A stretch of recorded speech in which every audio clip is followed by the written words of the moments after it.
Hello my dear student, आप सभी का अपना यूट्यूब चैनल उड़ान एजुकेशन प्लेटफॉर्म पे बहुत बहुत स्वागत है। तो जैसा कि आप सभी को पता है कि हम क्लास 12 का इनऑर्गेनिक धातु का निष्कर्षण चैप्टर स्टार्ट किए हैं, जिसमें कि पार्ट 9 लेक्चर यानी कि आपका हो चुका है। ठीक है, यानी कि हम लोग कह सकते हैं कि इस चैप्टर का अब लास्ट टॉपिक देखेंगे, जिसमें कि आपको लास्ट में हम बताए थे कि 4 निष्कर्षण आपका सिलेबस में दे रखा पढ़ने के लिए है। एक जिंक का है, लोहा का है, एल्युमिनियम का है और कॉपर का है, जिसमें से हम 3 निष्कर्षण और कह सकते हैं यानी कि पूरा कह सकते हैं कि ये जो चैप्टर इसका पूरा कंप्लीट आपका थ्योरी करवा चुके हैं। तो जो बच्चे इस चैनल पे नए हैं तो आपको हम यही कहेंगे कि आप प्लेलिस्ट से देखा कीजिए क्लास को।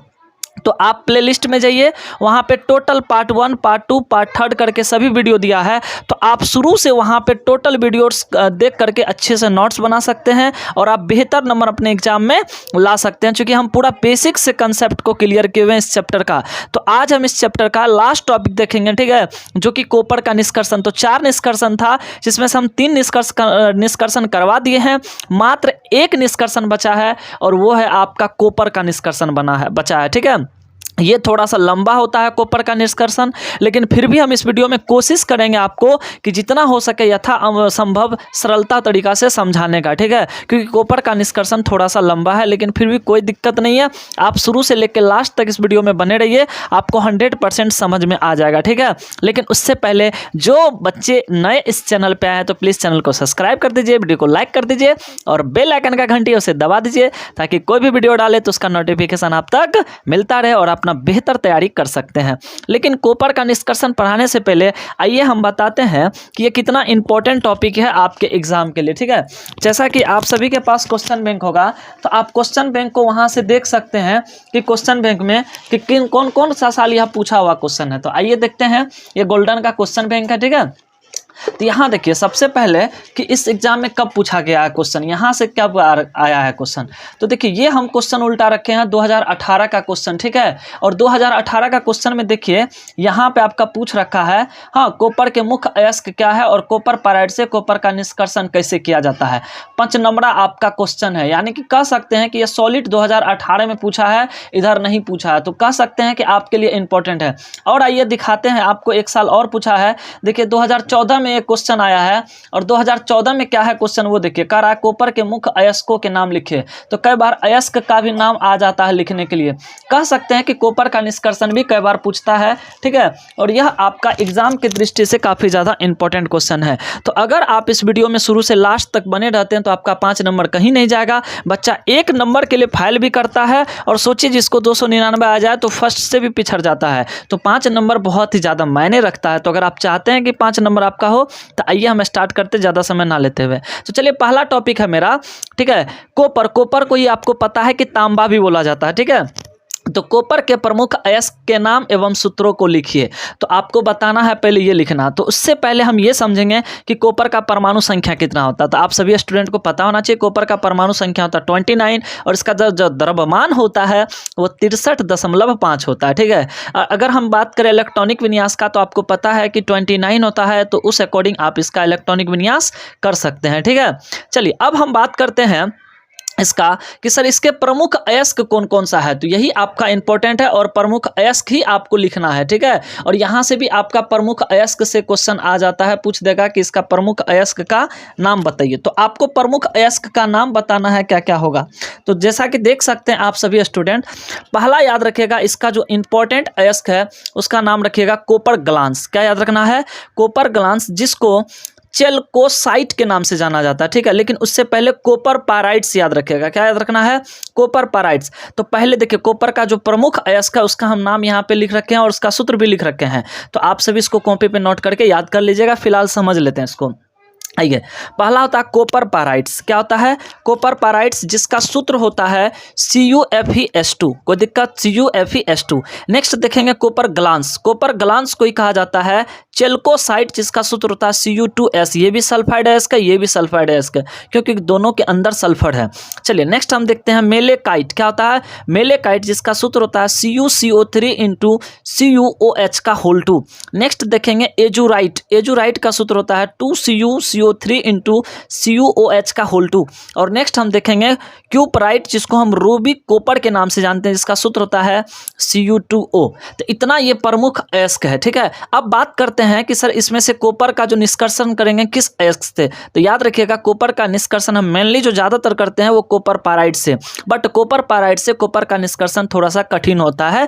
फिर भी आपको जो सिलेबस में पूछेगा तो वो कॉपर पाराइड से भी, और हमको निष्कर्षण भी करना है तो किस अयस्क से करना है, तो कॉपर का जो एक अयस्क है कॉपर पाराइड्स, इसी से हम कॉपर प्राप्त करेंगे, ठीक है। तो यहाँ पे हम नोट करके लिख रखे हैं, चलिए इस नोट को समझ लेते हैं कि कॉपर का निष्कर्षण कॉपर पाराइड्स यानी कि CuFeS2 से किया जाता है। आइए अब देखते हैं टॉपिक मेरा क्या है। तो टॉपिक मेरा है कि कॉपर का निष्कर्षण। अब हम देखेंगे कॉपर का निष्कर्षण कैसे आपको करना है, ठीक है। चलिए, तो कॉपर का निष्कर्षण हम कॉपर पाराइड से निम्न पदों में करेंगे। अब आपको ध्यान में रखना है कि सर इसके लिए हमको कॉपर का जो निष्कर्षण प्राप्त करेंगे इसके लिए कौन कौन सा पदों का पालन करना है। ध्यान से समझिए कि कॉपर का निष्कर्षण किस तरह से करेंगे। पहले इस टर्म को समझिए, फिर इन सभी टर्म को लागू करेंगे और कॉपर का निष्कर्षण आसानी से प्राप्त हो जाएगा। तो सबसे पहले आपको पता है कि अयस्क के अंदर अशुद्धि होता है, ठीक है। उसको पहले हमको रिमूव करना है, हटाना है। तो उसके लिए हम करते हैं अयस्क का सांद्रण। लेकिन आपको पता है कि कॉपर पाराइड सल्फाइड अयस्क है, इसीलिए इसका हम सांद्रण करेंगे, बट कौन सा विधि का उपयोग करेंगे, तो फेन पलवन विधि का उपयोग करेंगे। तो पहला पॉइंट समझ में आ गया होगा कि सर यह एक सल्फाइड अयस्क है, और सल्फाइड अयस्क का सांद्रण हम कौन सा विधि से करते हैं, फेन उत्प्लवन या फेल पनवन विधि से, ठीक है। जब आप सांद्रण कर लीजिएगा तो ये सल्फाइड अयस्क है, तो बताइए इसका हमको निस्तापन करें या भर्जन करें। तो सभी को पता है कि सर सल्फाइड अयस्क का भर्जन किया जाता है। तो दूसरा स्टेप हम करेंगे सांद्रित अयस्क का भर्जन। भर्जन को ही जारण भी बोलते हैं। क्या बोलते हैं, जारण। तो आप भर्जन या जारण कर सकते हैं, ठीक है। यहाँ से हम आपका लिख देते हैं, ठीक है, जारण। दोनों एक ही चीज़ होता है, उसके लिए आपको टेंशन नहीं लेना है, ठीक है।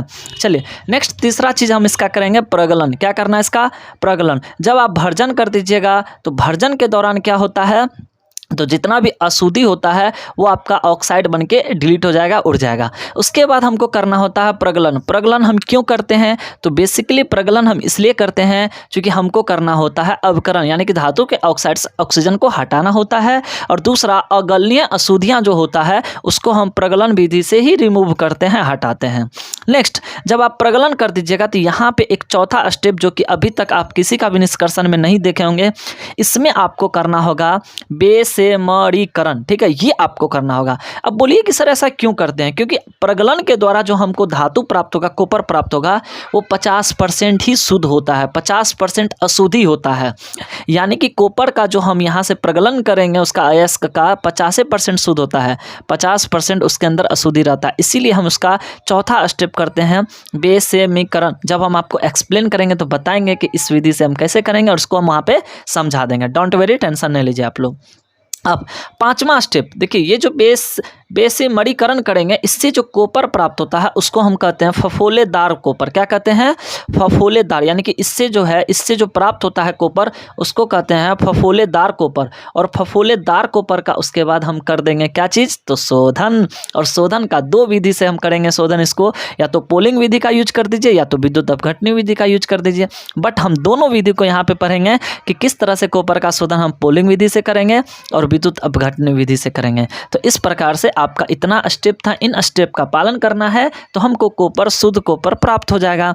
सबसे समझ लीजिए, सांद्रण कर दीजिएगा सबसे पहले फेन पलवन विधि, फिर उसका अयस्क का भर्जन कीजिएगा क्योंकि सल्फाइड है, फिर उसका प्रगलन कर देंगे, चौथा बेसिमरीकरण कर देंगे, और फिर पांचवा जो कॉपर प्राप्त होता है उसको हम कहते हैं फफूलेदार कॉपर, उसका शोधन कर देंगे। दो विधि, या तो पोलिंग विधि या तो विद्युत अपघटनी विधि। तो इतना यूज करना है। तो आइए अब बारी बारी से हम समझते हैं कि किस तरह से इसका हम निष्कर्षण करेंगे। तो आप सभी स्टूडेंट इस वीडियो को रोक करके पहले तो नोट कर लीजिए यहाँ से, ठीक है। इसको नोट कीजिए, ठीक है, इसको नोट कीजिए, फिर इसको हटाते हैं, फिर हम दूसरा देखेंगे यहाँ से आगे कि किस तरह से इसका सांद्रण करना है। चलिए नोट कीजिए, जल्दी से नोट कर लिए। तो आगे हम लोग बढ़े, आप लोग रेडी हैं, चलिए तो आगे अब हम लोग बढ़ते हैं, ठीक है। चलिए आइए अब हम समझते हैं कॉपर का निष्कर्षण। क्या समझेंगे हम लोग, कॉपर का निष्कर्षण समझते हैं। तो ध्यान से देखिए आप सभी स्टूडेंट, तो अभी जस्ट हम एक्सप्लेन कर चुके हैं आप सभी को कि सर कॉपर का निष्कर्षण, CO का निष्कर्षण कॉपर पाराइट से निम्न पदों में किया जाता है। ई पॉइंट उधर लिखा है तो इसको मत लिखिएगा, डायरेक्ट आप लिखिएगा अयस्क का सांद्रण से स्टार्ट कीजिएगा। कहाँ से कीजिएगा? अयस्क का सांद्रण से स्टार्ट कीजिएगा। तो देखिए आप सभी स्टूडेंट, अयस्क का सांद्रण तो वैसे हम समझा चुके हैं, तो यहाँ पे ज़्यादा हमको एक्सप्लेन करना नहीं है, क्योंकि आप लोग खुद समझदार हैं और रिवीजन भी करते होंगे, तो हमको विश्वास है कि आप लोग तुरंत समझ जाइएगा यहाँ पे, ठीक है। फिर भी आइए हम एक्सप्लेन कर देते हैं। तो फेन प्लवन विधि में क्या किया जाता है? तो इस विधि में एक बड़े बर्तन में जल ले लेना है, पिसा हुआ अयस्क ले लेना है और उसके अंदर चीड़ का तेल ले लेंगे और जंथेट लेकर के वायु की तेज धारा प्रवाहित करते हैं। ऐसा करने पर शुद्ध अयस्क तेल से भींग करके झाग के साथ ऊपर आ जाता है, जबकि गेंग पानी से भींग कर भारी हो जाता है तथा बर्तन की तली में बैठ जाता है। तो ये तो सिंपल तरीका है, आपको पता है कि इसी विधि द्वारा हम फेन प्लवन में यही करते हैं। देख सकते हैं यहाँ बर्तन है, इसके अंदर जल भर दिया है, इसके अंदर पिसा हुआ अयस्क डाल देते हैं। देखिए यहाँ से देखिए, इसके अंदर हम सबसे पहले जल डालेंगे, फिर पिसा हुआ अयस्क डालेंगे, फिर इसके अंदर तेल डाल देंगे। तेल कौन सा? चीड़ का तेल। और फिर PEX का मतलब होता है, यहाँ पे आप लिख लीजिएगा जंथेट। ये डाल करके इसके अंदर एक पाइप की मदद से वायु का झोंका डाला जाता है। झोंका डालने से जो अयस्क होता है वो हल्का होने के कारण झाग बन के ऊपर आता है, इसको काछ लिया जाता है। और जो गेंग होता है, यहाँ से देखिए बिंदा बिंदा दिख रहा है, भारी होने के कारण नीचे बैठ जाता है और इस प्रकार हमारा अयस्क का सांद्रण हो जाता है। तो वही लिख रखे हैं, हाँ, जबकि गेंग पानी में भींग करके नीचे बैठता था, बर्तन की तली में बैठ जाता है। इस प्रकार शुद्ध अयस्क को झाग से अलग कर लिया जाता है। तो वीडियो को रोक करके नोट कर लीजिए, सिंपल है। तो अयस्क का हम सांद्रण कर लिया, फिगर भी बना लीजिएगा आप लोग, इससे पहले भी हम एक्सप्लेन कर चुके हैं। अब आपका आता है दूसरा नंबर। दूसरा हम अभी जस्ट हम बताएं सल्फाइड अयस्क है, तो सल्फाइड अयस्क का हमको क्या करना होगा? तो इसका करना होगा भर्जन। क्या करना होगा? भर्जन। और भर्जन आप सभी को पता है कि निस्तापन भर्जन एक ही चीज़ होता है। निस्तापन मतलब ऑक्सीजन की अनुपस्थिति में गर्म करना और भर्जन का मतलब होता है ऑक्सीजन की उपस्थिति में गर्म करना, ठीक है। आइए देखते हैं। तो सांद्रित अयस्क का भर्जन करेंगे, तो सांद्रित अयस्क को उसके गलनांक से कम ताप पर वायु की उपस्थिति में गर्म किया जाता है। जैसे गर्म कीजिएगा तो इसके अंदर जो अशुद्धियां होगा, जैसे आपका सल्फर, आर्सेनिक, एंटीमनी इत्यादि अशुद्धियां ऑक्साइड में बदल करके उड़ जाएगा। जैसे यहाँ देखें, सल्फर था, सल्फर ऑक्सीजन से अभिक्रिया करके SO2 बन के उड़ गया है। आर्सेनिक था, आर्सेनिक ऑक्सीजन से अभिक्रिया करेगा तो AH2O3 और बैलेंस कर दीजिएगा, उड़ जाइएगा, ठीक है। तो इस तरह से देखिए यहाँ पे 3 गो अशुद्धि है, आप 3 गो में से 2 गो को भी ऑक्साइड बना के उड़ा देंगे तो कोई दिक्कत नहीं, बस इतना भी। आप चाहे तो SB का भी ऑक्साइड बना के उड़ा सकते हैं, उसके लिए कोई दिक्कत नहीं, ठीक है। अब नेक्स्ट जो पॉइंट याद रखना है, ये जो अयस्क का भर्जन हम करते हैं, यहाँ पे तो सर अशुद्धि उड़ गया ऑक्साइड बन के, लेकिन यहाँ पे अब याद रखना है कॉपर का, देखिए रिएक्शन इंपॉर्टेंट है। कॉपर के अंदर जो रिएक्शन होता है वो तो आपको लिखना ही है एग्जाम हॉल में। अब इसी भर्जन के दौरान क्या होता है, ये जो कॉपर पाराइट है, क्योंकि आपको पता है कॉपर पाराइट से ना हम कॉपर प्राप्त करेंगे। कॉपर पाराइट क्या होता है, भर्जन के दौरान ये क्यूपरस सल्फाइड और फेरस सल्फाइड में परिवर्तित हो जाता है। ध्यान से आप लोग समझिए, ठीक है। ये जो कॉपर पाराइट होता है, कौन सा अयस्क? तो कॉपर पाराइट ये कॉपर सल्फाइड और फेरस सल्फाइड में परिवर्तित हो जाता है। क्या हो जाता है? परिवर्तित। तो आइए हम इसके रिएक्शन को समझेंगे कि इसका रिएक्शन आप किस तरह से लिख सकते हैं। तो देखिए इस रिएक्शन को समझिए। अब यहाँ पे तो आप समझ गए होंगे कि सर इसके दौरान क्या होता है, ठीक है। इसका रिएक्शन को थोड़ा सा देख लीजिए, रिएक्शन भी बहुत आसान है, ठीक है। देखिए कॉपर पाराइट, तो कॉपर पाराइट का सूत्र क्या होता है? CuFeS2 होता है। एनीवे कोई दिक्कत, ये क्या करता है, टूट जाएगा, ठीक है। चूंकि यहाँ पे कर रहे हैं तो इसको ऑक्सीजन की उपस्थिति में करेंगे और ये टूट करके हमें बनाता है Cu2। यहाँ से देखिए क्यूपरस सल्फाइड बनाता है, प्लस यहाँ से देखिए फेरस सल्फाइड बनाता है, ठीक है। प्लस इसी के साथ आपका ये जो सल्फर डाइऑक्साइड है ये भी आपका बन के डिलीट हो जाएगा। तो यहाँ पे हम लिख रखे हैं इस रिएक्शन को, यहाँ पे आप गौर से देख सकते हैं, ठीक है। इसको बैलेंस भी आप लोग कर लीजिएगा, ठीक है। देखिए क्यूपरस, यहाँ से देखिए आपका क्या था, ये तो कॉपर पाराइट है ना, तो कॉपर पाराइट से हम लोग कर रहे हैं इसका निष्कर्षण। तो इसको हम ऑक्सीजन में यानी कि भर्जन कर रहे हैं, ऑक्सीजन की उपस्थिति में गर्म करेंगे तो हमको बनता है Cu2S यानी कि क्यूपरस सल्फाइड और फेरस सल्फाइड और सल्फर डाइऑक्साइड बन के उड़ जाएगा। लेकिन इसी में आपको और भी रिएक्शन याद रखना है, ठीक है। देखिए भर्जन का कितना रिएक्शन है इस चीज़ को आपको समझना है, ठीक है। और नेक्स्ट इसी में अब देखेंगे आगे क्या होता है।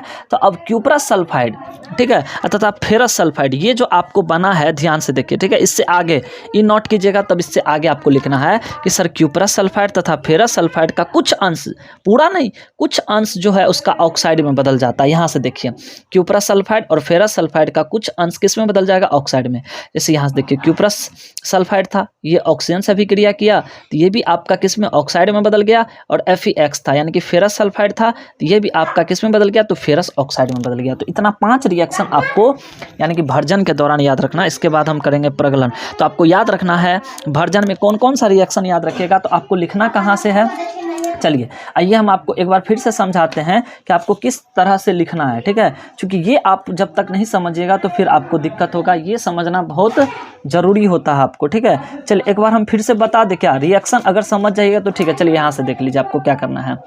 सबसे पहले लिखना है कि सर हम सांद्रित अयस्क को उसके गलनांक से कम ताप पर वायु की उपस्थिति में गर्म करते हैं तो इसका जो अशुद्धि होता है ऑक्साइड बन के उड़ जाएगा। और उसमें आपको याद रखना है, ठीक है। वीडियो को रोक करके नोट कीजिए, समझा भी रहे हैं, उसको रोक करके नोट भी कर लीजिए।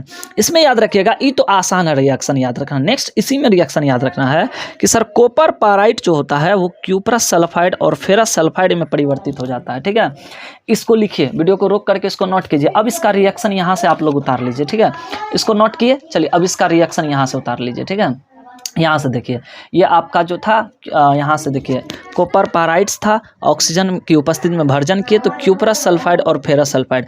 अब जो ये क्यूप्रस सल्फाइड फेरस सल्फाइड बना है, ये पता आपको क्या करता है, इसका कुछ भाग ऑक्साइड में बदल जाता है। जैसे यहाँ से देखिए Cu2S है, ठीक है। इसका कुछ भाग, इसका जो है कुछ भाग ऑक्सीजन से अभिक्रिया करता है, ये बदल जाता है Cu2O और प्लस बन जाता है यहाँ पे सल्फर डाइऑक्साइड बन के उड़ जाता है। फिर ये भी जो आपका है फेरस सल्फाइड, ये भी ऑक्सीजन से इसका कुछ भाग अभिक्रिया करता है और ये बन जाता है फेरस ऑक्साइड, प्लस में सल्फर डाइऑक्साइड बन के उड़ जाता है। अब ध्यान से देखिए, इसको अगर बैलेंस करना होगा तो 2 है, इधर भी 2 है। ऑक्सीजन इधर देखिए कितना है, ऑक्सीजन 2 है, इधर एगो है, इधर 3 गो। तो एक काम कीजिएगा, इधर 3 लगा दीजिए तो 6 हो गया। इधर अगर हम 2 लगा देते हैं तो 2 लगा देंगे तो क्या हो जाएगा बताइए, 2 लगा दिए इधर, 2 इधर भी लगा देते हैं तो सल्फर मेरा कितना हो गया 2, तो 2 इधर भी आपको लगाना पड़ेगा, 2 लगा दीजिए, देखिए बैलेंस हो गया, ठीक है। तो इस प्रकार से यह रिएक्शन आपका बैलेंस हो जाएगा।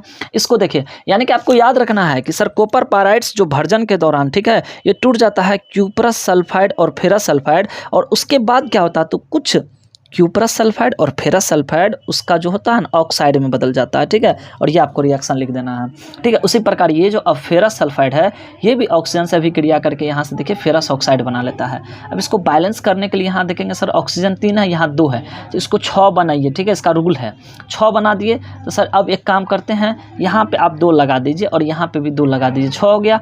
अब फेरस को यहाँ पे 2 लगा दीजिए, देखिए तो इस प्रकार से आपका बैलेंस हो गया, ठीक है। तो अब इस रिएक्शन को जो नोट करेंगे तो यहाँ पे हम पॉइंट बना के, पहली बात आप यहाँ तक नोट किए, यहाँ तक नोट कीजिए। अब जो आगे नोट करना है इसको मत नोट कीजिए, यहाँ से आप लोग इसको नोट कीजिए, ठीक है। अब लिखेंगे हम सर क्या चीज़ लिखना है आपको कि सर क्यूप्रस सल्फाइड तथा फेरस सल्फाइड का कुछ भाग ऑक्साइड में बदल जाता है, और यहाँ से आप उस एग्जाम्पल को नोट कर लीजिए, ठीक है। चलिए तो अब हम देख लिए कि भर्जन के दौरान हमको क्या क्या मिला है, आप इसको याद रखिएगा। भर्जन के दौरान हमको जो है यहाँ से देखिए क्यूप्रस ऑक्साइड, फेरस ऑक्साइड मिला है, और इसके अलावा हमको क्यूप्रस सल्फाइड और फेरस सल्फाइड मिला है। 5 रिएक्शन याद रखिएगा, ठीक है। अब हम नेक्स्ट करते हैं इसका तीसरा नंबर प्रगलन। क्या करेंगे इसको, प्रगलन। तो आइए अब समझते हैं कि प्रगलन के दौरान हम लोग क्या क्या करते हैं। तो देखिए प्रगलन में क्या करेंगे हम लोग, तो भर्जित अयस्क जो आपको अयस्क प्राप्त होता है वो आपका एक तरह से क्या हो गया, भर्जित अयस्क हो गया। क्या हो जाएगा, भर्जित अयस्क। तो भर्जित अयस्क में हम सिलिका एवं कोक मिला देंगे। क्या क्या मिलाएंगे, तो सिलिका एवं कोक मिला करके मिश्रण को वात्या भट्टी में गर्म करते हैं, जो कि इससे पहले भी आप सभी को समझा चुके हैं, ठीक है। गर्म करते हैं, गर्म करने से क्या होता है, अब इसमें कुछ इंपॉर्टेंट रिएक्शन है जो कि आपको याद रखना है, ठीक है। प्रगलन के दौरान जो गर्म करेंगे, तो आइए हम आपको थोड़ा सा रिएक्शन इस यहाँ पे हम आपको पहले समझाते हैं ताकि आपको समझ में आ जाए, ठीक है। चलिए प्रगलन के लिए देखिए कितना रिएक्शन होता है, ये तो है बहुत आसान, बस रिएक्शन थोड़ा सा आपको कठिन लगेगा, ठीक है। रिएक्शन को हम समझ जाएंगे कि रिएक्शन आपको किस तरह से करना है, ठीक है। देखिए आपको रिएक्शन किस तरह से करना है, तो आप याद रखिएगा प्रगलन में हम क्या करते हैं, तो प्रगलन में सर भर्जित जो अयस्क प्राप्त होता है हमको, याद रखिएगा भर्जित अयस्क, ठीक है। वर्जित अयस्क, इसके अंदर हम क्या क्या मिलाते हैं, तो याद रखिएगा इसके अंदर हम मिलाते हैं सिलिका और मिला देते हैं क्या चीज़, कोक। क्या मिलाते हैं, सिलिका और कोक, और इसी पे आपको रिएक्शन याद रखना है, ठीक है। सिलिका कोक मिला करके उसको वात्या भट्ठी में गर्म करते हैं। गर्म करने से क्या क्या रिएक्शन होता है, मेन पहला रिएक्शन याद रखिएगा, ठीक है। इतना स्टेप उसमें रिएक्शन याद रखना है। ये याद रखना है कि सर इसके दौरान जो हमको मिला था क्या क्या, तो इसमें याद रखना कि सर पहले क्या होता है, इसमें कॉपर ऑक्साइड और फेरस सल्फाइड अभिक्रिया करके हमको क्यूपरस सल्फाइड और फेरस ऑक्साइड बनाता है, ठीक है। इतना रिएक्शन आपको याद रखिएगा। क्या कीजिएगा, इसमें कुछ रिएक्शन स्टेप है जो आपको याद रखना ही पड़ेगा, ठीक है। तो पहला रिएक्शन आपको समझ में आ गया कि प्रगलन के दौरान क्या करेंगे। प्रगलन में आपको पता है अभी जो प्रगलन किए थे हमको इसका ऑक्साइड और हमको इसका सल्फाइड, ये चार चीज़ मिला, इस चारों चीज़ का यहाँ पे यूज करेंगे हम, ठीक है। तो इसमें जो पहला पॉइंट है उसको आपको समझना है, ठीक है। इसमें क्या होगा, तो कॉपर का ऑक्साइड और ये जो है यानी कि क्यूपरस ऑक्साइड और फेरस सल्फाइड अभिक्रिया करके हमको क्यूपरस सल्फाइड बनाता है। फिर क्या होता है, तो फेरस सल्फाइड फेरस ऑक्साइड में बदल जाता है। दूसरा याद रखिएगा कि सर ये जो आपका फिर से आप ये जो आपकी ये यानी कि FeS, ठीक है, ये क्या करता है, ऑक्सीजन से अभिक्रिया करके फिर ये FeO में बदल जाता है, प्लस कार्बन डाइऑक्साइड गैस मुक्त हो जाता है, ठीक है। कार्बन डाइऑक्साइड मुक्त हो जाता है। फिर ये जो बना है देखिए, यहाँ पे भी अगलनीय अशुद्धियाँ और यहाँ पे भी अगलनीय अशुद्धियाँ बना है। यानी कि प्रगलन के दौरान आपको ये जो क्यूपरस ऑक्साइड है फेरस सल्फाइड से अभिक्रिया करके cuprous sulphide plus ferrous oxide, यहाँ जो कि अगलनीय अशुद्धियाँ होता है यहाँ पे भी बनता है। और फिर जो आपका ये जो बना था ना आपका ये फेरस सल्फाइड, ये फिर ऑक्सीजन में अभिक्रिया करके फेरस ऑक्साइड बनाता है, ठीक है। और कार्बन डाइऑक्साइड उड़ गया। अब हमको दो तरह से अगलनीय अशुद्धियाँ मिल गया है। तो ये जो अगलनीय अशुद्धियाँ होता है, इसके अंदर जो हम सिलिका मिलाए थे SOO3, ये क्या करता है, उससे अभिक्रिया करके हमको FeSiO3 बनाता है जो कि धातुमल, और इस प्रकार से यह अशुद्धियाँ निकल जाता है, ठीक है। और उसके बाद जो हमको इसके दौरान कॉपर प्राप्त होता है, याद रखिएगा मात्र 50 यानी कि प्रगलन के दौरान मात्र 50% ही कॉपर प्राप्त होता है। और इसके अंदर अशुद्धि के रूप में Cu2S एवं FeS यानी कि क्यूपरस सल्फाइड और फेरस सल्फाइड अभी भी मिला रहता है। याद रखिएगा इसमें आपको 3 गो रिएक्शन मेनली याद रखना है कि सर प्रगलन के दौरान क्या होता है, तो क्यूपरस ऑक्साइड इसमें अभिक्रिया करके ये बनाता है, फिर ये जो सल्फाइड है ये ऑक्साइड में बदल जाता है, फिर ये अगलनीय अशुद्धियाँ सिलिका से अभिक्रिया के धातुमल बनाता है। और इस प्रकार जो कॉपर प्राप्त होता है 50% ही शुद्ध होता है, क्योंकि इसमें अभी भी मिश्रण के रूप में Cu2S और FeS मिला होता है, ठीक है। ये जो कॉपर प्राप्त होता है इसको हम बोलते हैं कॉपरमेट। क्या बोलते हैं, कॉपरमेट। तो इसको आपको नहीं नोट करना, हम जो बोलते हैं उसको नोट कीजिए, ठीक है। यहाँ से देखिए, तो वही सब बातें यहाँ पे हम लोग लिख चुके हैं। तो आइए हम इसको समझ लेते हैं, ठीक है। प्रगलन, तो पढ़िए आप लोग कि प्रगलन में हम क्या लिख रखा है। हाँ, गर्मी है अच्छा खासा, खैर कोई दिक्कत नहीं है, मेहनत कीजिए। आप लोग के पास बहुत कम समय बचा हुआ है और आप लोग का एग्जाम बहुत नज़दीक आ रहा है, इसीलिए अभी आपको लास्ट स्टेज है, आपको मेहनत करना पड़ेगा पूरा, ठीक है। देखिए प्रगलन में क्या लिखे हैं कि सर वर्जित अयस्क में सिलिका एवं कोक मिलाकर मिश्रण को वात्या भट्ठी में गर्म करते हैं।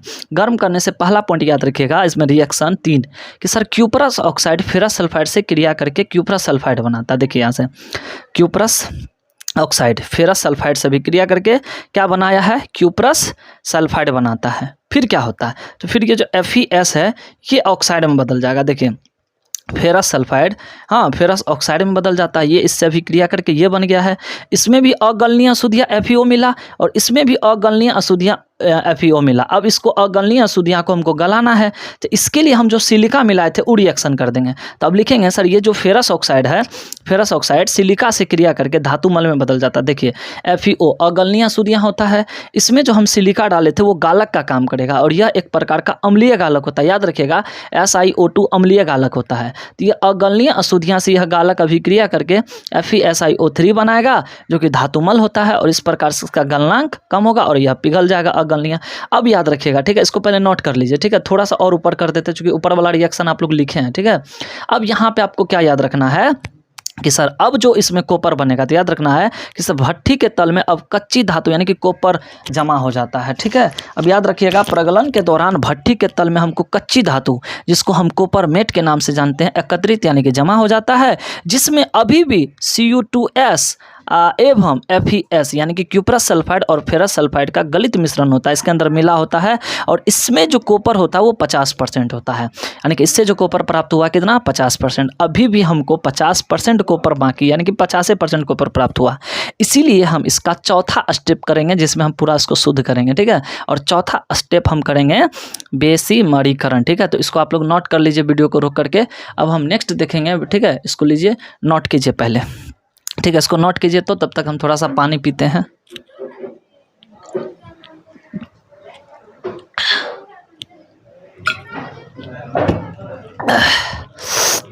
चलिए, ठीक है। अब हम चौथा समझेंगे। चौथा देखिए, रिएक्शन है तो याद करना ही पड़ेगा आपको, ठीक है। और उस भट्टी के अंदर होता है वो सब रिएक्शन, तो आपको ये माइंड में याद रखना पड़ेगा। हाँ, एक बार 2 बार रिवीजन कीजिएगा, रिएक्शन याद हो जाएगा। चलिए, अब हम करते हैं चौथा बेसिमरीकरण, ठीक है। इसके अंदर देखिए क्या होता है, ये भी एक प्रकार का भट्टी ही होता है। इसके अंदर भी अब जो आपका ये कॉपरमेट आया है ना, अब इसको इसमें हम गर्म करते हैं, ठीक है। ये जो कॉपरमेट प्राप्त हुआ है जिसके अंदर अभी भी अशुद्धि है, हाँ, Cu2S, ये जो FeS का ये सब है, हाँ, इसको अब हम शुद्ध करेंगे। और उसके लिए हम चौथा स्टेप करते हैं बेसिमरीकरण, ठीक है। तो ये भी याद रखिएगा, एक प्रकार का भट्टी होता है। लेकिन इस भट्टी का खासियत ये होता है कि इस भट्टी का जो अंदर का दीवार होता है उसके अंदर पता है क्या होता है, तो उसके अंदर होता है कैल्शियम ऑक्साइड। क्या होता है? कैल्शियम ऑक्साइड, जो कि वो भी एक तरह से गालक का काम करता है और वो एक प्रकार का बेस होता है। इसीलिए हम इसको बेसिमर परावर्तक भी कहते हैं, ठीक है, परिवर्तक कहते हैं, याद रखिएगा, ठीक है। तो इसमें क्या लिखना है, तो लिखना है कि सर इसमें क्या करते हैं, तो गलित मेट, यानी कि यहाँ से जो मेट आपको प्राप्त हुआ है, ठीक है, ये कॉपर यानी कि कच्चा पिघला हुआ जो आपको कॉपर धातु प्राप्त हुआ है, इसको हम गलित मेट कहते हैं। इसमें फिर आप क्या कीजिएगा, सिलिका मिलाएगा, क्योंकि अभी भी यहाँ से देख सकते हैं ये सब अशुद्धि है। तो इसमें क्या कीजिएगा, सिलिका मिला करके उसे बेसिमर परिवर्तक में भर दीजिएगा, ठीक है। अब भरने के बाद उसको क्या कीजिएगा आप, तो उसमें क्या करना है, और उसमें गर्म वायु प्रवाहित किया जाता है जिससे मिश्रण में निम्न क्रियाएं होती हैं, ठीक है। जब ऐसा कीजिएगा तो उसके अंदर निम्न क्रिया होगा, और वो क्रिया क्या क्या होगा, तो आइए हम समझते हैं, ठीक है। याद रखिएगा, अब इसके अंदर जो क्रिया होगा वो समझते हैं। तो सबसे पहले मेट जो होता है, मेट में उपस्थित होता है, देखिए हम जो कॉपर प्राप्त किए थे मेट के अंदर जो उपस्थित होता है FeS, अभी जस्ट बोले, वो तो पहली बात FeO में बदल जाता है, ठीक है। किस में बदलेगा, FeO। यहाँ से देखिए, अभी जस्ट हम बताए थे ना, ये जो प्राप्त हुआ है, तो इसके अंदर देखिए FeS, कॉपर मेट में FeS है। तो पहले इसके अंदर रिएक्शन क्या याद रखिएगा कि सर ये ऑक्साइड में, अब इसको रिएक्शन कैसे दिखाएंगे, तो सर यहाँ से देखिए FeS, ठीक है, ऑक्सीजन से भी क्रिया करेगा और ये बदल जाएगा फेरस ऑक्साइड, अब प्लस सल्फर डाइऑक्साइड गैस बन के उड़ जाएगा। अब इसका रिएक्शन में या बैलेंस करना है, तो याद रखिएगा यहाँ बैलेंस करने के लिए 2 है, यहाँ 3 है, तो इसको तो हमेशा 3 6 बना दीजिए, इधर भी 2, इधर भी 2, इधर भी 2 लगा दीजिए, देखिए बैलेंस हो गया होगा, ठीक है। ये तो सबसे पहले याद रखना है कि सर हमको जो मेट प्राप्त होता है कॉपर का, उसमें जो ये तो फेरस सल्फाइड होता है, ये फेरस ऑक्साइड में बदल जाता है। ये रिएक्शन लिख दीजिएगा, पहला रिएक्शन। फिर दूसरा आपको लिखना है कि सर ये जो प्राप्त हुआ है, फिर ये क्या करता है, ये तो अगलनीय अशुद्धियाँ हैं, ये क्या करता है, उसके अंदर हम फिर ना सिलिका डाले, तो फिर सिलिका से भी क्रिया करता है और हमको FeSiO3 यानी कि धातुमल प्राप्त हो जाता है, ठीक है, धातुमल, और धातुमल बन के बाहर हो जाएगा। लेकिन यहाँ पे आपको समझना है कि इसकी मात्रा कभी अधिक हो जाती है। अब देखो SiO2 जो अधिक हो जाता है, इसीलिए हम इसको करते हैं, क्यों, तो ये जो अधिक मात्रा होता है यह एक प्रकार का होता है अम्लीय गालक। तो हम जो इसको डालते हैं, तो ये जब ज़्यादा मात्रा में होता है, तो वो जो हम बेसिमरीकरण यूज करते हैं, तो उसका जो दीवार होता है उसके अंदर कैल्शियम ऑक्साइड होता है, जो कि वो क्षारीय नेचर का होता है, तो वो इससे अभिक्रिया करके अवशोषित करके हटा देता है। चूँकि इसमें जो हम सिलिका यूज करते हैं, सिलिका भी ज़्यादा मात्रा में हो जाता है, तो सिलिका को हटाने के लिए एक रिएक्शन आपको और याद रखना है कि अब सर क्या करता है, तो कैल्शियम ऑक्साइड जो होता है उसका भीतरी दीवार पर वो इससे अभिक्रिया करता है। देखिए ये होता है अम्लीय नेचर, क्या होता है, ये अम्लीय, और ये एक प्रकार का होता है क्षारीय। यह अभिक्रिया करता है और बनाता है CaSiO3, और इस प्रकार यह धातु मल बन के भी बाहर हो जाता है, ठीक है। तो यहाँ से देख सकते हैं कि किस तरह से अगलनीय अशुद्धियाँ को पहले हम हटाएं। तो इसमें 3 रिएक्शन हो गया। अब जब ये आपका हट जाता है, तब अब क्या होता है, तो ये C2S, ठीक है, यानी कि इसका कुछ भाग हमको Cu2O में कन्वर्ट हो जाता है, ठीक है। किस में कन्वर्ट हो जाता है, याद रखिएगा, जिस तरह से आप यहाँ से देखिए, ध्यान से देखिए, इसका भी कुछ भाग ऑक्साइड में बदलता है और इसका भी कुछ भाग ऑक्साइड में। तो अभी तो हम सिर्फ इसका ऑक्साइड में बदले हैं, अब हम कुछ भाग इसका ऑक्साइड में बदलेंगे, ठीक है। तो यहाँ पे हम लिख रखे हैं कि सर इसका कुछ भाग ऑक्साइड में बदल जाता है, कि क्यूप्रस सल्फाइड क्यूप्रस ऑक्साइड में बदल जाता है। इसका रिएक्शन कैसे लिखेंगे, तो sir Cu2 S plus O2 तिरचिन Cu2O plus SO2, ठीक है। इसको हम बैलेंस कर देंगे आगे रिएक्शन में, ठीक है। ये बनता है और ये बनने के दौरान लास्ट थोड़ा सा ध्यान दीजिए, हो जाएगा। अब क्या करता है, ये जो बना है, ठीक है, और ये जो है, ये दोनों अभिक्रिया करके यानी C2S प्लस Cu2O अभिक्रिया करता है और हमको कॉपर बना देता है और प्लस सल्फर डाइऑक्साइड उड़ जाता है। अब इसको बैलेंस कर देंगे तो यहाँ से देख सकते हैं 2 2 4 है, तो यहाँ पे भी 4 देंगे, लेकिन ऑक्सीजन को उससे पहले हम बैलेंस कर लेना। यहाँ पे 2 है तो यहाँ पे भी 2 देंगे, तो ये 6 हो गया और इस प्रकार से आपका यह बैलेंस हो जाता है, ठीक है। ये बन के उड़ जाता है। आइए हम इसको समझते हैं।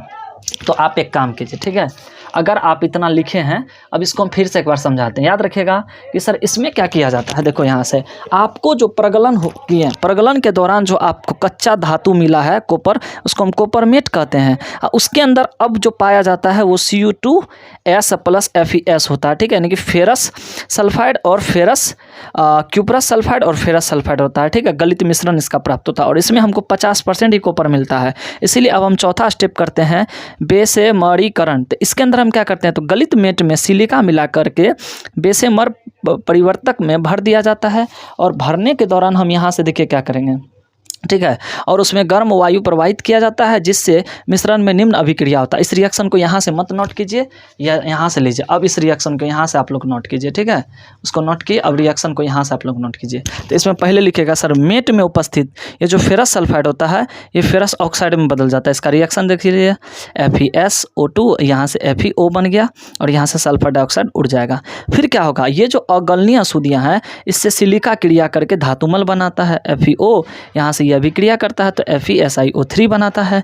फिर ये 2 बार हम यूज करते हैं तो इसकी मात्रा अधिक हो जाती है, जिसके कारण हम जो यहाँ से बेसेमर भट्टी यूज करते हैं वो भट्टी के अंदर दीवार में होता है कैल्शियम ऑक्साइड, ठीक है, इसीलिए ना बेस होता है, इसीलिए इसका नाम पड़ा है बेसेमर। तो ये क्या करता है, इसकी जो ज़्यादा मात्रा होता है तो ये तो अम्लीय नेचर का होता है और ये क्षारीय नेचर का होता है। तो यहाँ से लिखे हैं सिलिका को बेसेमर परिवर्तक का क्षारीय स्तर अवशोषित कर लेगा। देखिए इसका ऑक्साइड इससे अभिक्रिया करके CaSiO3 बनाता है, ये भी एक प्रकार का धातुमल होता है। तो इस प्रकार टोटल देखिए अशुद्धियाँ गायब कर दिए। अब हमको जो ये बचा हुआ है Cu2S यानी कि क्यूप्रस सल्फाइड, इसका कुछ भाग ऑक्साइड में बदल जाता है, कुछ भाग अभी कुछ भाग है, कुछ भाग इसका ऑक्साइड में बदलता है। और ऑक्साइड में यहाँ रिएक्शन कैसे लिखेंगे, तो सर Cu2S प्लस O2, यहाँ से देखिए क्यूप्रस ऑक्साइड, बैलेंस कर दीजिएगा इसको, ठीक है। अब इसका जो कुछ भाग ऑक्साइड में बदला है, अब ये और ये जो ऑक्साइड में बदला है ये और ये अभिक्रिया करता है, यानी कि क्यूप्रस सल्फाइड और क्यूप्रस ऑक्साइड अभिक्रिया करके हमको कॉपर देता है और सल्फर डाइऑक्साइड बन करके उड़ जाता है और इस प्रकार हमें कॉपर प्राप्त हो गया। तो थोड़ा सा आपको भारी लगा होगा, ठीक है, इसका है ही लंबा, लेकिन अगर 1-2 बार इसको अच्छे से देख लीजिएगा तो हमको लगता है रिविजन हो जाएगा आपको, ठीक है। रिएक्शन को कॉपी पर लिख करके इसको नोट कीजिएगा, ठीक है। चलिए अब नेक्स्ट हम देखते हैं अब जो आपको कॉपर प्राप्त होता है इसके बारे में। तो अब क्या करेंगे हम, तो अब यहाँ से देखिए कॉपर प्राप्त हो गया, कॉपर प्राप्त हो गया ना, इसको नोट किए आप लोग, वीडियो को रोक करके नोट कीजिए। तो अब जो हमको कॉपर प्राप्त होगा तो पिघले तांबे को सांचे में डाल लेंगे। अब जो ये कॉपर आपको प्राप्त हुआ है पिघला हुआ कॉपर, इस पिघला हुआ कॉपर को आप सांचे में डाल करके ठंडा कीजिएगा। ठंडा करने से उसमें उपस्थित जो सल्फर डाइऑक्साइड होगा वो गैस बन के उड़ जाता है, जिससे कॉपर की सतह पर फफोले पड़ जाते हैं। इसलिए इस कॉपर को हम फफोलेदार कॉपर कहते हैं और इसमें 98% कॉपर पाया जाता है, ठीक है, शुद्ध कॉपर हो गया आपका 98% शुद्ध कॉपर हो गया। तो बताइए चौथा स्टेप में हमको 98% शुद्ध कॉपर मिला है, ठीक है। तो चलिए इस प्रकार लिख लेना। अब बात करेंगे, अभी भी देखिए 2% अभी भी अशुद्धियाँ हैं, ठीक है। तो इसके लिए हम करेंगे शोधन। क्या करेंगे, शोधन। तो बस अब थोड़ा सा ही है, ज़्यादा अब नहीं है, ठीक है। तो अब देखिए शोधन जो इसका करते हैं, ठीक है, चूँकि इसको जो सतह होता है ना कॉपर का सतह, उस पर फफूले पड़ जाता है, इसलिए इस कॉपर को हम फफूलेदार कॉपर कहते हैं, ठीक है, याद रखिएगा। अब नेक्स्ट इसका हम फफूलेदार कॉपर का हम करेंगे शोधन, और इसका शोधन हम 2 विधि से बताए थे, एक पोलिंग विधि का यूज करेंगे, एक विद्युत अपघटन विधि का यूज करेंगे। तो पोलिंग विधि आपको पढ़ा चुके हैं, इसमें हरा डंडा लेके आपको हिलाना होता है, ठीक है। तो आइए देखते हैं याद रखिएगा कि सर फफोलेदार कॉपर को इस विधि में क्या करते हैं, तो फफोलेदार कॉपर को ऑक्सीजन के साथ गर्म करते हैं और जिससे सल्फर और आर्सेनिक की अशुद्धियाँ ऑक्सीकृत हो जाती है, उड़ जाती है। जैसे आप वहाँ से हिलाइएगा ना तो ऑक्सीजन से अभिक्रिया करके उड़ जाएगा, जो अशुद्धि होगा वो 2%। ठीक है, तो क्या याद रखिएगा सर फफोलेदार कॉपर को ऑक्सीजन के साथ गर्म करते हैं जिससे सल्फर और आर्सेनिक की अशुद्धियाँ ऑक्सीकृत होकर के उड़ जाती है। अब पिघली धातु को हरी लकड़ी की बल्लियों से उसको क्या करेंगे, तो यहाँ से देखिए इसको लिख लिया ना, तो अब हरी लकड़ियों की बल्लियों से उसको हम क्या करते हैं, हिलाते हैं। यहाँ से देखें हिलाया जाता है, जिनसे निकलने वाली मीथेन गैस धातु ऑक्साइड को धातु में अपचित करता है। इसी से जो निकलता है ना मीथेन गैस, जो कि धातु ऑक्साइड को धातु में अपचित कर देता है, जिससे हमको 99.9% शुद्ध कॉपर प्राप्त होता है। या तो आप इस विधि को कोनो एक को विधि लिखिएगा, 4 को विधि लिखना जरूरी नहीं है। और दूसरा होता है विद्युत अपघटनी शोधन। इसमें तो आपको पता है कि जब भी विद्युत अपघटन करेंगे तो इलेक्ट्रोड पर, कहाँ पे, इलेक्ट्रोड पे कॉपर जमा हो जाएगा। लेकिन इसमें 2 बात और रख सकते हैं, ठीक है, याद रखना है। इसमें एक एनोड होगा, कैथोड होगा और विद्युत अपघट होगा। तो याद रखिएगा कि इसमें अशुद्ध धातु की जो मोटी छड़ होता है उसको एनोड बनाया जाता है, क्योंकि आपको पता होना चाहिए एनोड अशुद्ध धातु का ही मोटी छड़ को बनाया जाता है। तो अशुद्ध धातु होता है, ठीक है, अशुद्ध धातु की मोटी छड़ एनोड का काम करेगा, अशुद्ध धातु की पतली छड़ को हम कैथोड बनाएंगे, तब ना यहाँ से कॉपर निकल के कैथोड पे जाएगा। और जिसका याद रखिएगा होता है उसी का हम विद्युत अपघट लेंगे। तो कॉपर का शोधन कर रहे हैं तो कॉपर का ही विद्युत अपघट इसके अंदर लिया जाता है, ठीक है, ऐसा करेंगे। और इसके अंदर विद्युत धारा प्रवाहित करेंगे। तो ये जो कॉपर है, ये जो मोटा देख रहे हैं छड़ एनोड, यहाँ से जो अशुद्ध कॉपर था ये पहले विलयन में आता है। तो याद रखिएगा धारा प्रवाहित करने पर शुद्ध कॉपर यहाँ से गल के आएगा शुद्ध कॉपर, ठीक है, शुद्ध कॉपर एनोड से, शुद्ध कॉपर देखिए एनोड से विलयन में तथा विलयन से कैथोड पे आता है। तो जब भी विद्युत धारा प्रवाहित कीजिएगा तो एनोड से निकल के यहाँ से एनोड से जो होता है ना अशुद्ध कॉपर निकल के विलयन में आएगा और विलयन में शुद्ध होकर के कैथोड पर चढ़ने लगता है। इस प्रकार देखते हैं उसके अंदर रिएक्शन क्या होगा। तो ये CuSO4 टूटेगा Cu++ और SO4-। तो यहाँ से देखिए एनोड पर तो ये जमा होगा, एनोड का ये रिएक्शन हो जाता है, कैथोड पे आप मेनली इस रिएक्शन को याद रखिएगा। अगर इसमें ज़्यादा आपको नहीं लिखना तो सिर्फ इतना कह दीजिएगा कि सर अब कॉपर का इसमें विद्युत अपघटन किया जाता है जिससे एनोड पर शुद्ध कॉपर प्राप्त होता है। नहीं भी लिखिएगा तो चलेगा, लिख दीजिएगा तो और अच्छी बात है। अब लास्ट हम इसका उपयोग देख लेते हैं, ठीक है, क्या देखेंगे उपयोग। तो याद रखिएगा इसमें भी हम बताए थे कि इस विधि द्वारा 99.9% शुद्ध कॉपर प्राप्त होता है। कॉपर का उपयोग तो सबसे अच्छा जानते हैं कि अभी कॉपर का वायर सबसे अच्छा यूज होता है, ठीक है, और विद्युत का अच्छा सुचालक भी होता है। चांदी के बाद दूसरा विद्युत का सबसे अच्छा सुचालक कॉपर का ही वायर होता है। इसीलिए कॉपर का उपयोग केबल में किया जाता है, तार बनाने में किया जाता है और बहुत सारा विद्युत उपकरण बनता है तो कॉपर का यूज किया जाता है। नेक्स्ट याद रखिएगा बर्तन बनाने में कॉपर का भी बर्तन होता है, डब्बे बनाने में, केतली बनाने में, सिक्के बनाने, सिक्का जो आता है वो भी बहुत सारा कॉपर का ही होता है। नेक्स्ट याद रखिएगा सोना एवं चांदी के मिश्र धातु बनाने में भी कॉपर का यूज किया जाता है। अच्छा बात है ना, सोना चांदी बनाइए उसमें बीच में कॉपर मिला दीजिए, पता नहीं चलेगा, ठीक है। नेक्स्ट चौथा याद रखिएगा जल एवं वाष्प के लिए पाइप में किया जाता है, जल और वाष्प के पाइप जो होता है ना, अच्छा, तो उसमें भी कॉपर का यूज किया जाता है। और नेक्स्ट याद रखिएगा वेरी वेरी इंपॉर्टेंट, मिश्र धातु बनाने में किया जाता है, ठीक है। तो इस प्रकार आपका कॉपर का संशोधन खत्म हो गया, यानी कि कॉपर का निष्कर्षण खत्म हो गया। देखिए वीडियो थोड़ा सा लंबा था और समझने भी टाइम लगा, लेकिन क्या कीजिएगा आपका कंसेप्ट यही है, कुछ भी नहीं है। अगर आप रिएक्शन को अच्छा से 2 बार 3 बार रिवीजन कर लेते हैं तो कॉपर का निष्कर्षण बहुत आसान। और आपको हम जस्ट अभी दिखाए कि देखिए 2018 में भी पूछा था, उधर भी हम आपको दिखाए पूछा हुआ था। अगर आपका पूछ देगा तो 5 नंबर आपका छूट जाएगा, ठीक है। बहुत आसान है, बस 1 बार 2 बार आप रिविज़न कर लीजिएगा, ठीक है ना। और जाके आप देखिए आपका किताब में भी कितना अच्छा से दे सका है। हाँ, एक चीज़ और आप लोग को हम होमवर्क देते हैं जो कि आप लोग घर से कर लीजिएगा, ठीक। अगर आप लोग के पास किताब है तो किताब का यूज करके आप लोग कर सकते हैं, ठीक है। ये आप लोग को हम होमवर्क देते हैं, ईमानदारी से होमवर्क आप लोग कर लीजिएगा, ठीक है। यहाँ से देखिए अगर आपको कॉपर का उपयोग लिखना है तो यहाँ से देख सकते हैं, आप कॉपर का उपयोग लिख सकते हैं। नेक्स्ट याद रखिएगा कि कॉपर का जो कुछ मिश्र धातु बनता है आप उसको प्लीज़ यहाँ से आप नोट कर लीजिएगा, ठीक है। यहाँ से देखिए कॉपर का कुछ मिश्र धातु बनता है, उसमें कितना % होता है और उसको उपयोग किस में किया जाता है। आपका ये बुक में दे रखा है, भारतीय भवन का बुक में दे रखा है, ठीक है। तो इससे आप यहाँ से नोट कर लीजिएगा। वैसे हम दे रखे हैं तो वीडियो को रोक करके भी नोट कर सकते हैं। यहाँ से देखिए दिया हुआ कॉपर का कुछ मिश्र धातु, जैसे पीतल बनता है तो पीतल में देखिएगा 60 से 80% कॉपर और जिंक जो होता है 40 से 20% इसका, यानी कि कॉपर और जिंक का ही मिश्र धातु पीतल होता है, ठीक है, जो कि हैवी मेटल होता है। इसका उपयोग बर्तन बनाने में किया जाता है। नेक्स्ट याद रखिएगा ब्रांज, जो कि कॉपर इसमें रहता है 75 से 90% और टीन रहता है 25 से 10%। इसका उपयोग मूर्ति, सिक्का, बर्तन, घंटी इत्यादि बनाने में किया जाता है। नेक्स्ट रखिएगा एल्युमिनियम ब्रांज, जो कि इसमें 90% कॉपर होता है, एल्युमिनियम 9.5% और टीन रहता है 0.5%। इसको मिला करके एल्युमिनियम ब्रांच बनाया जाता है। इसका उपयोग सिक्का बनाने में किया जाता है, मूर्ति, रंग इत्यादि बनाने में। Next German silver, German silver जो बनता है उसमें 60% कॉपर होता है, 25% जिंक होता है और निकेल 15% होता है। इसका उपयोग प्लेट और बर्तन बनाने में किया जाता है। नेक्स्ट मैग्नीज, मैग्नीज में याद रखिएगा 82% कॉपर होता है, ठीक है, और आपका जो है Mn यानी कि कॉपर 82%, मैग्नीज 15%, निकेल 3% होता है, ठीक है। इसका उपयोग किया जाता है विद्युत यंत्र बनाने में, ठीक है। नेक्स्ट याद रखिएगा हाँ फॉस्फोर ब्रांच, ठीक है, इसका उपयोग कॉपर रहता है 85%, टीन 13%, फॉस्फोरस 2%। इसका उपयोग तार, बल्ब इत्यादि बनाने में किया जाता है। और इस प्रकार आपका कॉपर का निष्कर्षण खत्म हो गया, ठीक है। तो काफ़ी ज़्यादा इंपॉर्टेंट टॉपिक था, इसीलिए इसको डिस्कस करना बहुत ही ज़्यादा ज़रूरी था, ठीक है। तो आप सभी बच्चे वीडियो को रोक करके सभी को नोट कर लीजिए कॉपी पे और उसको रिवीजन करते रहिएगा, ठीक है। तो आज के लिए बस हम इतना ही रहने देते हैं। तो समझ सकते हैं यह टॉपिक अब आपका ख़त्म हो गया है। तो अब आपका एक वीडियो और हम बनाएंगे जिसमें कि इंपॉर्टेंट टॉपिक जो आपका छूट गया उसमें 1-2 गो क्वेश्चन जो पूछा हुआ है उसको हम डिस्कस कर देंगे। कह सकते हैं कि यह चैप्टर आपका ख़त्म हो गया और अगले में हम नेक्स्ट टॉपिक स्टार्ट करेंगे, जो दूसरा अध्याय है उसको स्टार्ट करेंगे, ठीक है। इसी तरह से आपका टोटल हम यहाँ पे केमिस्ट्री का टोटल टॉपिक करवा देंगे, ठीक है। तो आप हमारे साथ बने रहिए, ठीक है। तो अगर आपको वीडियो अच्छा लगा तो प्लीज़ देखिए, वीडियो बनाने में ना बहुत ज़्यादा मेहनत लगता है। आप लोग के लिए इतना नोट्स लिखते हैं, सब कुछ करते हैं, तो प्लीज़ वीडियो को लाइक कर दिया कीजिए।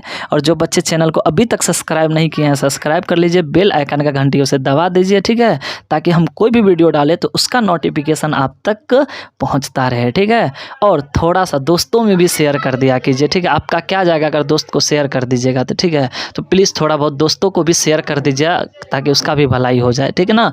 और आज के लिए बस इतना ही, तो मिलते हैं नेक्स्ट वीडियो में। तब तक के लिए राधे राधे।